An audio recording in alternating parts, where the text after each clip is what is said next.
Once upon a time, there was a couple who lived in a tropical paradise. And every day, they enjoy a perfect life with no hardships. Until one day, a snake told them to eat a cursed fruit. And because of that, God banished them from Eden. Once upon a time, there was a computer programmer named Thomas. And every day, he worked at a big company and got up at night to some mischiefs. Until one day, he met Morpheus and found out he was living in the Matrix. And because of that, he had no choice but to save mankind. Once upon a time, there was a farm boy named Luke. And every day, he did his chores and dreamed of going to flight school. Until one day, his wacky robot drove off and led him to Obi-Wan Kenobi.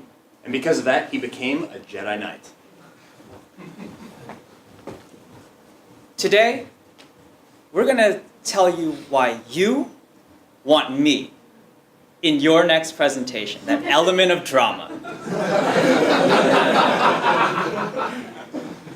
When I talk about drama, I don't mean flashy cars, fire, overzealous teenagers. No, what I'm talking about is that element of drama you find in every good story and every memorable movie. And they all have a common way to lay this out. First, they set the scene, the once upon a time. They tell you the status quo, and every day, something happened. But then I come in, add that tension, that drama, that pulls the audience in, has them waiting there on the edge of their seat for sometimes hours, listening, watching, until you finally give them that resolution. So you can incorporate this drama into your presentation because the human brain is wired to seek it, to want it. One side just craves it, but the other side will not rest until it has that resolution. So with drama, you can use that to hook your audience in, capture their attention, distill that information in a form that everyone is familiar with, and ultimately lead them with a message that is much more memorable and much more effective. And so Ross will tell you exactly how to do this in your presentation. Hopefully, Mr. Drama, William, has now motivated you to build drama into your communication. But the natural next question you might be asking is how? And in a word, you can use contrast. What do I mean by contrast? What I mean is you can make the moments of tension stand out from the other points in your story, from the other points in your communication, as well as from all of the other things that your audience might be used to. And I don't think you'll be surprised to find out that contrast can come in three general categories: visual, vocal, and verbal contrast. And so I'll talk about each one. With visual contrast, there are several things that you can do to visually have you visually stand out in that moment of drama. So, for example, one thing you can do is have your own appearance stand out. This is something, hopefully, that you noticed from William at the beginning of the presentation. Just by the way he moved and what he was wearing, he was able to increase your attention to that moment of drama. Second, you can have your visual aids stand out. So hopefully everybody's familiar with the commercial in 1984 for the Apple II. And that commercial was so powerful because it used visual contrast on two levels. First, in the commercial, the woman who throws the hammer at Big Brother was set apart visually from all of the other suit-laden zombies like ourselves with William in the commercial. And second, the commercial itself stood out visually from all of the other commercials in that Super Bowl, so that people there at the time and even now are talking about how memorable that was and how much their attention was grabbed just as soon as the commercial started. There are several things you can do vocally as well. One way you can have vocal contrast strengthen those moments of drama is to insert more pausing. And another way is through dynamic volume. So for example, once upon a time, there was a farm boy named Luke. And every day, he would do his chores and dreamt of going to flight school. Until one day, he followed his quirky robot and met Obi-Wan Kenobi. So that's an example of how potentially using volume and pausing can heighten that moment of drama. Finally, verbally, there are several ways that you can structure what you say or use different words to strengthen the effect that tension has on how your audience remembers and is engaged by these dramatic moments. One example we've actually already learned in class, which is parachuting in, cutting most of the preamble or even starting with the tense moment. So I could say, face to face with Obi-Wan Kenobi, Luke knew his life would never be the same. Yesterday, on and on and on. And now you're totally engaged. What happened? Why is he facing Obi-Wan Kenobi? So that's one example.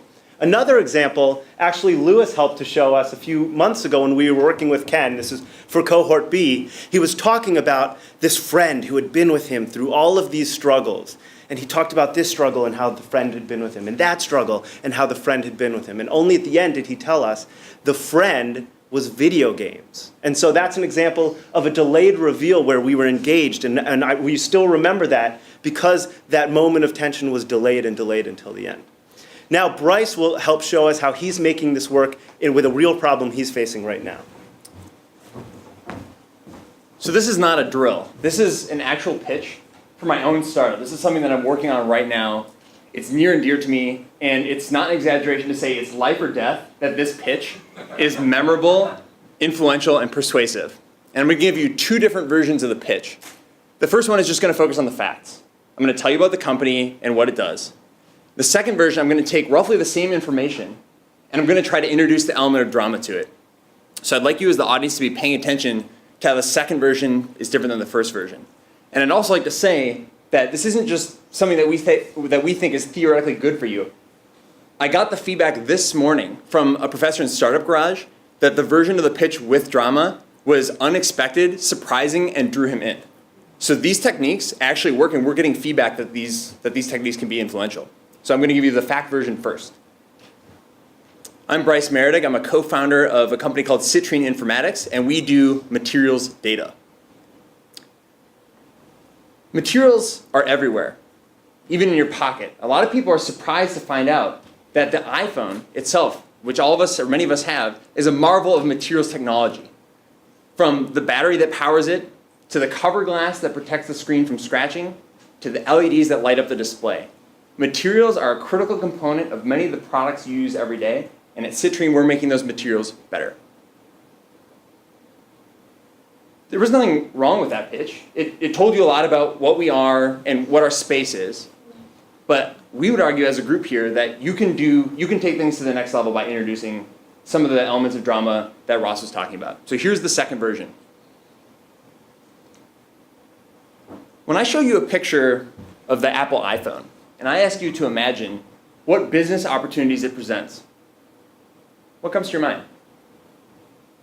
Well, if you're like many people in Silicon Valley, your imagination immediately jumps to the device itself, the hardware, and all of the amazing software you can load on it. So you might talk about the smartphone market, the app market, the mobile gaming market. And these are huge business opportunities, of course, as those numbers show you. But the problem is that everyone in Silicon Valley and elsewhere in the world sees those exact same opportunities, and they're going after them too. At Citrine Informatics, when we look at the Apple iPhone, we see something completely different. We think materials.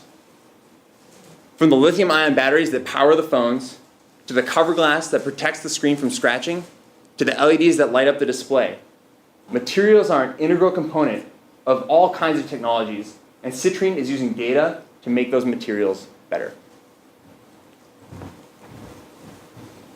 Now I want to get some input from our audience about what Bryce did differently in his second pitch.